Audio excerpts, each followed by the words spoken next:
sharmaake iyo milyuun ma kala tageen. horta aniga milyuun si sharaf leh aan isu guursanay, maantana si sharaf leh waa ballan iyo axdi baan ku iri, runtana way soo baxay abti macaan. ku raaxayso qofka live-kiiga ku jira daawanayo kaleeyahay waa aaminsanahay just now inuu daawanayo, laakiin runta way soo baxay waana la ogaanaa, dadka dhanna way ogaanayaan runta abti macaan. kala tagnay waliba intii aysan ma kala tageen iyo waxaas ay soo bixin ka hor aan ayada kala dhamaanay, laakiin arrinkeena social media ma keenin.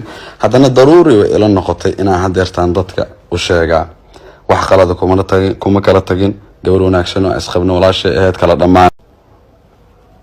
horta ilaahay adduunkan wuxuu u weyneeyey oo u ballaariyey in ay dadkiisa ku kan nabad galaan, muslim iyo gaal intuu u abuurtayba. su-aasha marka isweydiinta mudneed oo social media dhex wareegaysay oo socotay waxay ahayd sharmaake iyo milyuun ma kala tageen. horta aniga milyuun si sharaf leh aan isu guursanay, maantana si sharaf leh. Soomaali Maxamed, horta inta xanta jecel waan salaamayaa. waxaan rabay inaan ka hadlo oo muhiimna ila noqotay inaan ka hadlo. horta ilaahay adduunkan wuxuu u weyneeyey oo u ballaariyey in ay dadkiisa ku kan nabad galaan, muslim iyo gaal intuu u abuurtayba. su-aasha marka isweydiinta mudneed oo social media dhex wareegaysay oo socotay waxay ahayd sharmaake iyo milyuun ma kala tageen. horta aniga milyuun si sharaf leh aan isu guursanay, maantana si sharaf leh ku kala tagnay. waliba intii aysan ma kala tageen iyo waxaas ay soo bixin ka hor aan ayada kala dhamaanay, laakiin arrinkeena social media ma keenin. haddana daruuri way ila noqotay inaan hadeertaan dadka u sheegaa wax qalada kuma kala tagin, gabar wanaagsan oo isqabno walaashay ahayd kala dhamaan.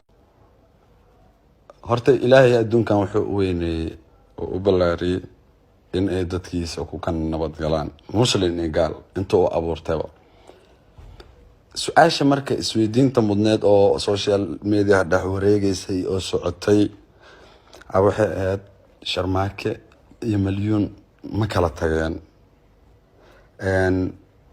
horta aniga milyuun si sharaf leh aan isu guursanay, maantana si sharaf leh ku kala tagnay. waliba intii aysan ma kala tageen iyo waxaas ay soo bixin ka hor aan ayada kala dhamaanay, laakiin arrinkeena social media ma keenin. haddana daruuri way ila noqotay inaan hadeertaan dadka u sheegaa wax qalada kuma kala tagin, gabar wanaagsan oo isqabno walaashay ahayd kala dhamaan. waa ballan iyo axdi baan ku iri, runtana way soo baxay abti macaan. ku raaxayso qofka live-kiiga ku jira daawanayo kaleeyahay waa aaminsanahay just now inuu daawanayo, laakiin runta way soo baxay waana la ogaanaa, dadka dhanna way ogaanayaan runta abti macaan. insha allah hadduu alla idmo. waa intaan Jabuuti ka imaanayo oo kaliya inta runta laga ogaanayo. Jabuuti inta aan ka imaanayo waayo runta inta laga ogaanayo, xaqiiqada wax aan qarinayo ma laha baaba.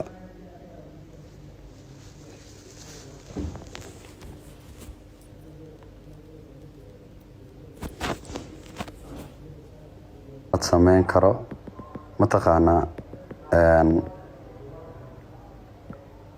horta hadda inaan arrimaha familkayga iyo noloshayda iyo inagala hadlo uma soo galin, mana ka hadlay. haddaa taas iga sugaysiin waa goonidiina, waa sugi kartiin. dadkii taas sugayana waxaa idin dhihi lahaa hadda isaga baxa, waxaas kama hadli rabo, ma fahanteen. laakiin waxaa xanuun igu hayso oo aan u qaadan waayey oo la yaab igu noqotay. weliba dee xanuun aad bay ii xanuujinaysaa, aad iyo aad iyo aad iyo aad iyo aad bay ii xanuujinaysaa, ma fahanteen.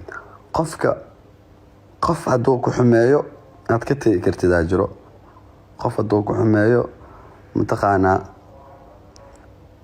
qof hadduu ku xumeeyo aad ka sabri kartidaa jiro, waxba xanuun aan kugu reebeynin, laakiin aan ka tashanayso. laakiin markii qof aadan ka filanaynin ama saaxiibkaaga ah, weliba saaxiib aan ka hadlayaa, markuu ku khayaano kuu sameeyo, weliba saaxiib aa isla soo ceeshteen oo ceesh idinka dhexeeyay, saaxiibtinimo idinka dhexeysay, weliga aad ku xadgudbin, wanaagiisa inaad raadiso maahane.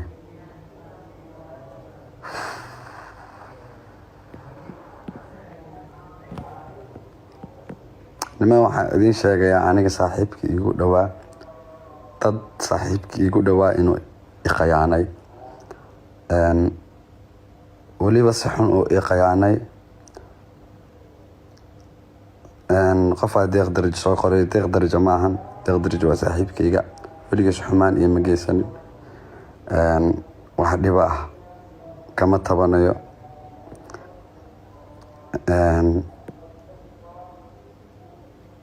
laakiin nin shaqo eena wada dhexmartay, saaxiibtinimo eena dhexmartay, wanaag iyo walaalnimo uu naga dhexeeyey,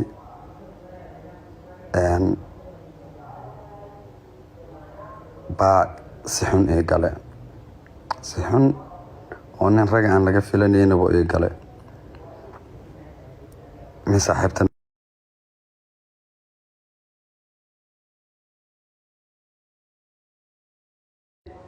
keligayga markaa fikire, haddana waxa ii soo baxday asxaabteyda iyo faniskayga inaan waqti la qaato oo aana u sheego mataqaanaa inuu jirka i gubanayo, oo zaaid weliba uu ii gubanayo, ma fahanteen?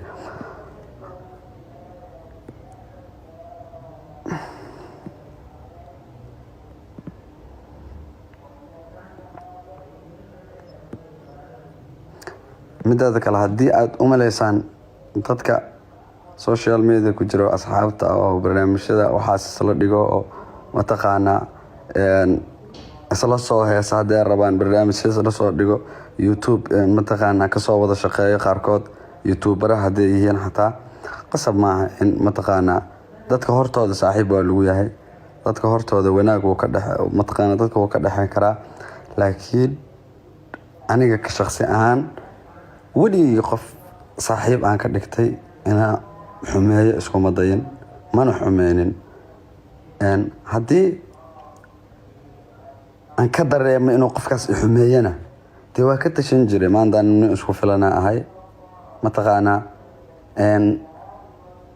nin maanta fanis u baahan ma ihi, oo mataqaanaa oo caannimo raadinayo, oo dee nin mataqaanaa fanis ay ku xiran yihiin baan ahay, taageero ijecel baan haystaa, dad ijecel baan haystaa. tee nin views u baahanna maanta ma ihi, views inuu raadiyo, oo heesayga 10 milyan iyo 11 milyan iyo 9 milyan iyo fanaaniinta Soomaaliya ugu viewska badan baan ka mid ahay, oo maanta views uma baahni, qofna views kuma raadinayo. laakiin